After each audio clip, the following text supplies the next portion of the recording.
So today when we're factoring, we're looking at that A term that's not a 1. So we're still going to use our 3-part chart that we've been talking about, but this time we have to say that it's not multiplying to make a 1, it's multiplying to make that coefficient of a 3. We still have to add the middle together to make the -2, and we have to multiply the end to make a -5. Okay, so we're going to set up our binomials to do that, but there's nothing that we can put in here yet because we don't know what's going to be obviously for 3, our only options are 1 and 3. So I guess we could put a 1 and a 3p. The problem is with the negative and the positive sign. So I know because of this subtraction and this subtraction sign that to multiply to make a negative, I have to have one positive and one negative. However, I don't know if the positive goes with the p or if it goes with the 3p. So we're going to hold off on that section until we take a look at this other component. So when I look at the -5, again, one number is going to be positive, one number is going to be negative. And for this particular problem, I only have one option, 1 times 5. So it makes it a little bit easier. But what has to happen is remembering that when you are making this middle term, it's your first term and last term and first term and last term from this set combining together, adding together to make that -2.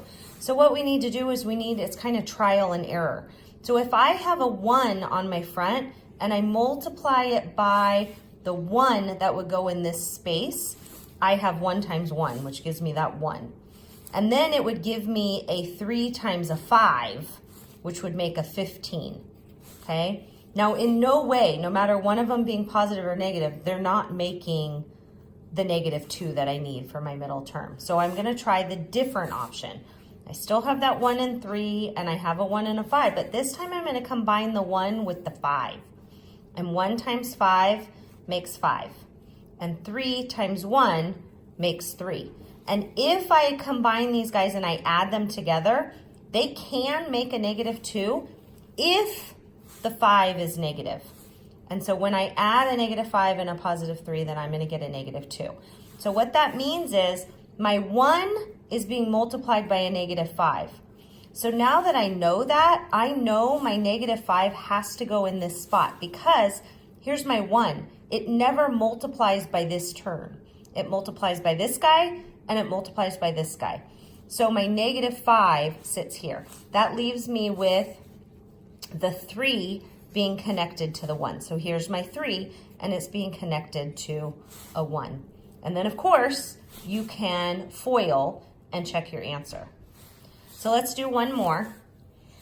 I know I'm setting up the binomial times the binomial and I'm going to make my chart.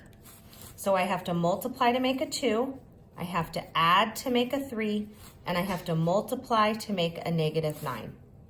Okay, so I'm going to look at my factors of 2. My only option is 1 and 2. Well, my factors for 9 could be 1 and 9.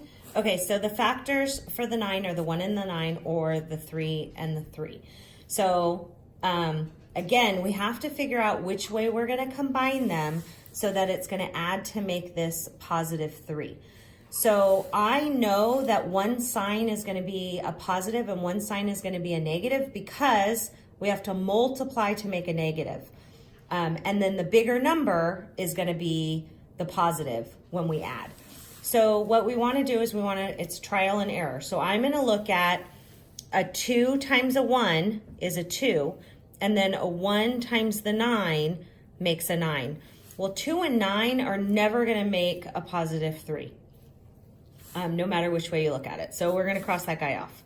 Well, now these guys make it easy because they're both 3s. So if I combine a 1 times a 3, I have a 3. And if I combine a 2 times a 3, I have a 6. Okay, so they will add to make a +3 if this one is negative and this one is positive. So we want to put them together that way. So we have a 1 times a -3. So I want to put my 1n as my first term, and then I need it to combine with the -3, so it goes on the other side.